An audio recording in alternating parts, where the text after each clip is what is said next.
오늘 본문은 율법 선포를 마친 이 모세가 이제 이스라엘 백성들에게 율법 준수에 대해서 명령할 뿐만 아니라 이제 가나안 땅에 들어가서 율법을 기록하라고 지시를 하고 있습니다. 3절을 보면 요단을 건넌 후에 이 율법의 모든 말씀을 그 위에 기록하라라고 말씀하고 있죠. 이스라엘은 이제 가나안 땅에 들어가서 돌을 세우고 돌에다가 석회를 바른 후에 율법의 말씀을 기록해야 합니다. 신명기서에서 율법을 기록한 사람은 모세이지만 모세는 율법 기록을 통해서 이스라엘 백성이 율법에 다가가도록 명령을 하고 있습니다. 그러니까 신명기서 자체에다가 율법을 기록한 사람은 모세예요. 그런데 이스라엘 백성들이 가나안 땅에 들어가면 돌판에다가 그 율법을 다시 이렇게 기록을 하라는 것입니다. 이어서 15절 이하를 보면 에발산에서 선포해야 할 10가지 저주를 서술합니다. 이것은 일명 저주의 10계명이라고 하는데요. 여기에는 뭐뭐 한 자는 저주를 받을 것이라 할 것이요 모든 백성은 응답하여 말하되 아멘 할지니라 라는 이 말씀이 계속해서 반복해서 나오고 있습니다. 그리고 이제 신명기 28장은 우리가 알고 있는 유명한 이 축복의 선포가 기록이 되어 있죠. 그런데 이 축복의 선포에 앞서서 하나님은 모세에게 저주를 먼저 선포하게 하셨다라는 사실입니다. 지금 하나님께서는 모세를 통해서 이스라엘 백성들이 가나안 땅에 들어가면 이때까지 말씀하셨던 율법을 이제 큰 돌에 석회를 바르고 그 위에 새기도록 명령하십니다. 그것을 에발산에 세우고 또 다듬지 않은 돌로 제단을 쌓고 그 뒤에 그 뒤에 이제 화목제와 번제를 드리라고 말씀을 하시죠. 4절부터 7절의 내용인데요. 너희가 요단을 건너거든 내가 오늘 너희에게 명령하는 이 돌들을 에발산에 세우고 그 위에 석회를 바를 것이며 또 거기서 내 하나님 여호와를 위하여 제단 곧 돌단을 쌓되 그것에 쇠 연장을 대지 말지니라. 너는 다듬지 않은 돌로 내 하나님 여호와의 제단을 쌓고 그 위에 내 하나님 여호와께 번제를 드릴 것이며 또 화목제를 드리고 거기에서 먹으며 내 하나님 여호와 앞에서 즐거워하라 이렇게 말씀을 하는데요. 여기서 우리가 눈여겨 봐야 될 것이 순서입니다. 순서. 이때까지 말씀하셨던 율법을 먼저 돌에다가 새기고 그것을 에발산에다가 세우고 그 다음에 제단을 쌓고 거기에서 번제와 화목제를 드리라는 거예요. 여러분 뭘 말씀하고 있습니까? 먼저 순종하고 그 다음에 예배라는 거예요. 이스라엘 백성들이 지켜야 될 말씀 그것을 또한 돌에다가 새기고 이것을 세우고 그리고 그 다음에 이 모든 것을 순종한 다음에 하나님께 예배 드리라는 거죠. 여러분 순종이 있고 그 다음이 예배입니다. 말씀의 순종함이 있고서야 하나님에 대한 예배도 이루어지고 하나님과 백성 사이에 교제도 이루어진다는 것을 우리에게 보여주고 있는 거예요. 우리는 하나님 앞에 정해진 시간과 정해진 장소에 함께 모여서 이렇게 예배를 드립니다. 그런데 거기에는 순서가 있어요. 무슨 순서냐면 예배 시간에 어떤 순서가 있다 이걸 말씀드리는 게 아니고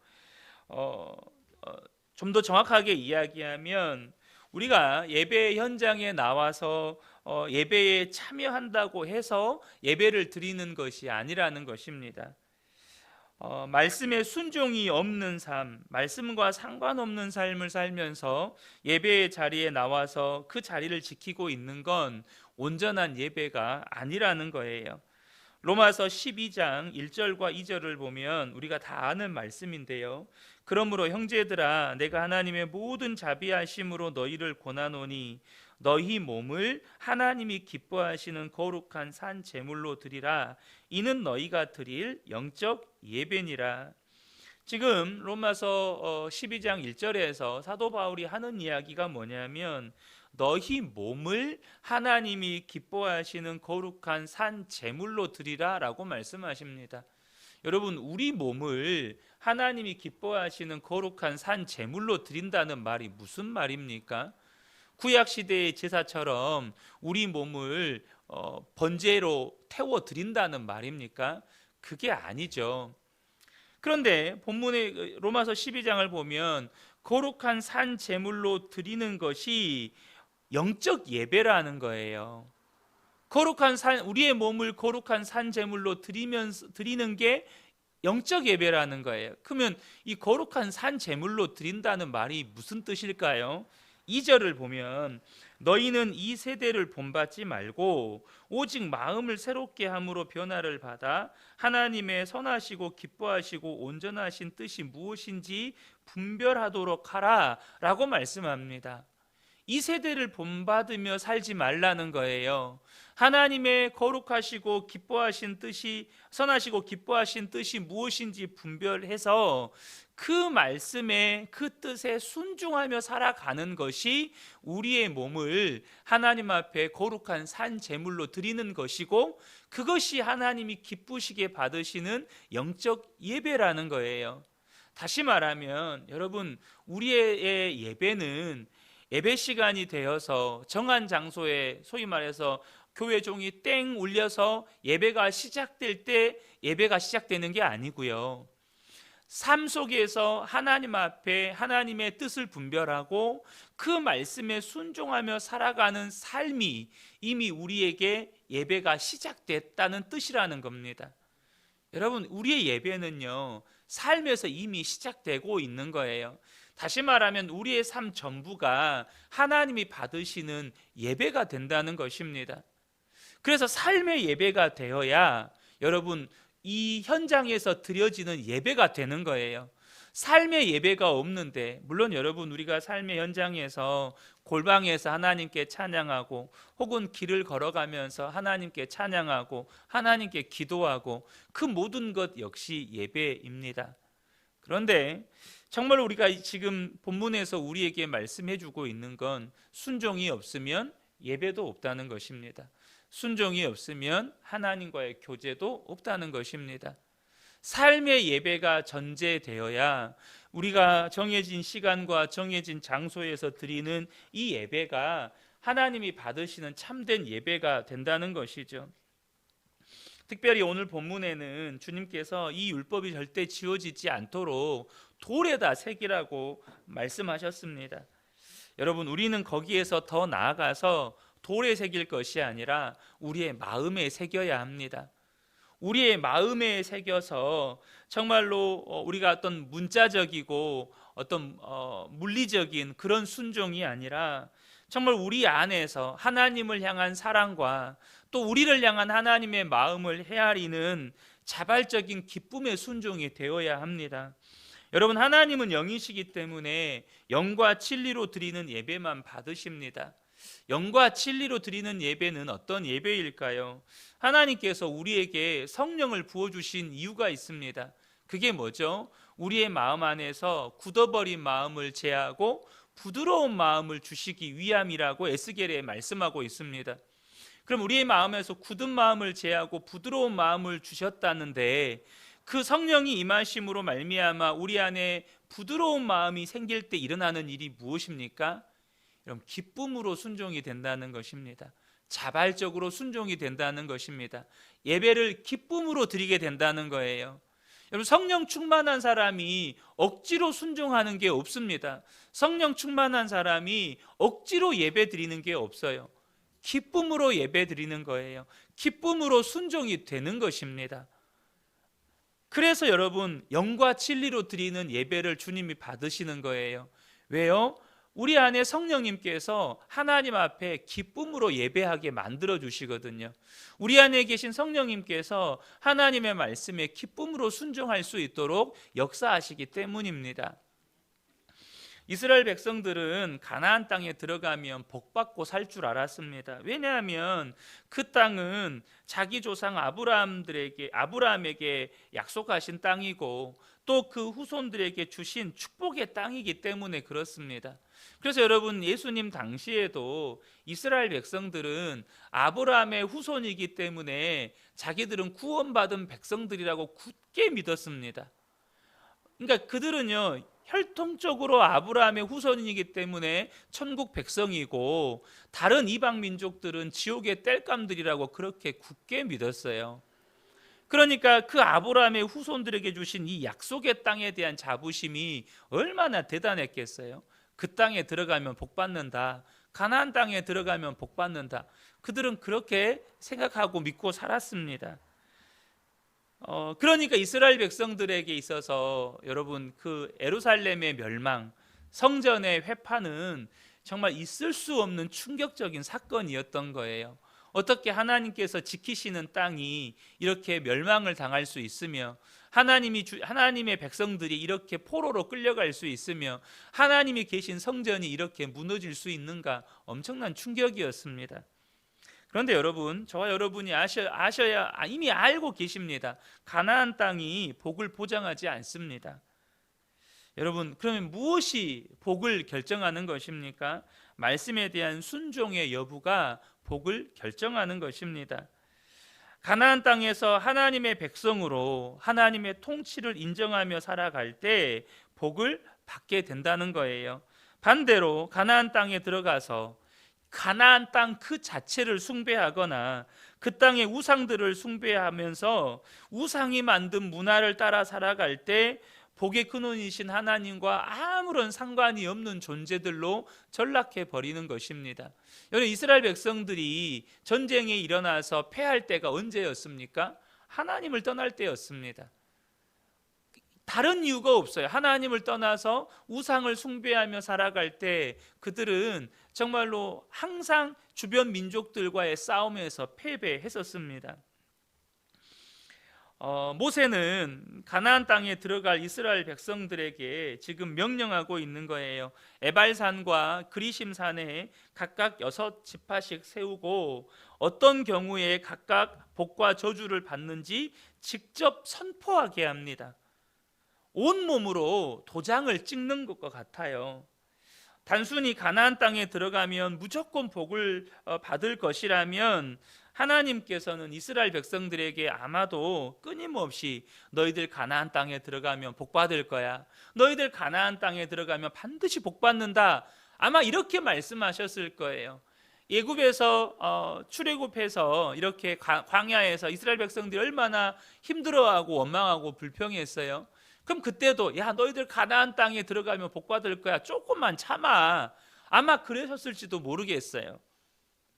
그런데 여러분, 하나님은 가나안 땅에 들어가면 이스라엘 백성들로 하여금 가장 먼저 하게 하는 것이 뭐냐면 돌에다가 율법을 새기고 하나님 앞에 번제와 화목제를 드리고 그 다음에 이제 백성들을 에발산과 그리심산 앞에 세워두고 저주의 10계명을 선포하고 아멘하게 하신다는 거예요. 가나안 땅에 들어가며 살 때 가장 중요한 건 뭐냐면 말씀에 순종하며 사는 것이었습니다. 예수 믿는 성도들 가운데 많은 성도들이 오해하는 것 중에 하나가 있는데 뭐냐면 예수 믿으면 복 받는다, 예수 믿으면 만사 형통이다. 여러분, 이미 여러분들 경험하셨잖아요. 그렇지 않다는 것을 여러분들이 경험적으로 다 알고 계실 것입니다. 그런데 여러분, 진짜 예수 믿으면 복 받습니다. 아멘이십니까? 진짜로 예수 믿으면 복 받습니다. 그러나 보통 우리가 예수 믿으면 복 받는다라고 말할 때는요, 그 사람들의 마음 안에 예수 믿으면 복 받지 이렇게 말씀하시는 분들 안에 말씀에 순종하며 살아가야 한다는 것에 대한 생각이 별로 없습니다. 오로지 그 마음 가운데 예수 믿으면 복 받아, 거기에만 마음이 쏠려 있는 경우가 많습니다. 그저 예수 믿고 복만 받고 싶은 거예요. 여러분, 그것은 예수님을 세상 신들과 동급으로 취급하는 것입니다. 마치 도깨비 방망이와 별반 다르지 않아요. 금 나와라 뚝딱, 은 나와라 뚝딱. 내가 구하는 거 주님이 다 주셔야 되는 거예요. 여러분, 예수님은 주님이십니다. 예수님은요, 내가 복 달라고 하면 복을 주셔야 하는 분이 아니고 예수님은 나에게 주님이십니다. 우리가 수요 예배 때 나누었지만 예수님이 주님이시라는 뜻은 예수님이 나를 죄에서 구원하시는 분 그리스도라는 뜻도 있지만 예수님은 나의 순종의 대상이 되셨다는 뜻이 담겨져 있는 것입니다. 내가 정말로 예수님을 믿는 사람이 되었다는 말은 이제 예수님께 순종하는 사람이 되었다는 뜻입니다. 우리가 그것을 놓치면 안 됩니다. 순종 이후에 예배가 있고 순종 이후에 복이 있습니다. 순서가 바뀌면 안 돼요. 우리가 예배 드렸으니까 복 받겠지, 내가 예수 믿었으니까 복 받겠지, 절대 그렇지 않다는 것입니다. 하나님과의 교제도 순종이 없는 사람에게는 하나님과의 친밀함이 있을 수가 없습니다. 순종이 없는 사람에게 예배가 있을 수 없고 순종이 없는 사람에게 복이 있을 수 없습니다. 물론 이 복에 대한 이야기는 제가 계속해서 말씀을 드려왔기 때문에 저와 여러분이 예수 믿고 받은 복이 무엇인지를 이제는 명확하게 새기셔야 합니다. 예수 믿고 우리가 받은 가장 큰 복은 만왕의 왕이신 예수님이 내 안에 오셔서 내가 그분과 이제는 친밀한 관계 속에서 살게 되었다는 것입니다. 아마 만약에 여기 계신 분들 중에 가족 중에 고위직 관료가 있다. 내 작은 아버지가 대통령이다. 혹은 내 아버지가 대통령이다. 그거 하나만 가지고도 평생을 자랑하면서 사실 거예요. 여러분, 내가 하나님과 친밀하다는 것은 우리 인생들이 받을 수 있는 가장 큰 복입니다. 저와 여러분이 이것을 꼭 기억하셨으면 좋겠습니다. 특별히 오늘 본문의 모세는 축복보다 저주받을 상황을 먼저 선포하게 합니다. 참 우리가 인간적으로는 참 축복을 먼저 선포해 주시지 하면 좋겠지만 본문에 보면 이 신명기 28장의 이 축복의 내용보다 신명기 27장에 저주의 선포가 먼저 있다는 거예요. 왜 그렇게 하셨을까요? 바로 못 믿을 것이 하나님이 아니라 우리 자신이기 때문입니다. 하나님은 신실하신 하나님이십니다. 이스라엘 백성들을 약속대로 애굽에서 건져내셨고 약속대로 가나안 땅으로 인도하여 주셨고 또 약속대로 모든 것을 행하셨다면 이제는 그 땅에서 이스라엘 백성들이 누릴 것이라고 약속하신 복들도 얼마든지 주실 하나님이십니다.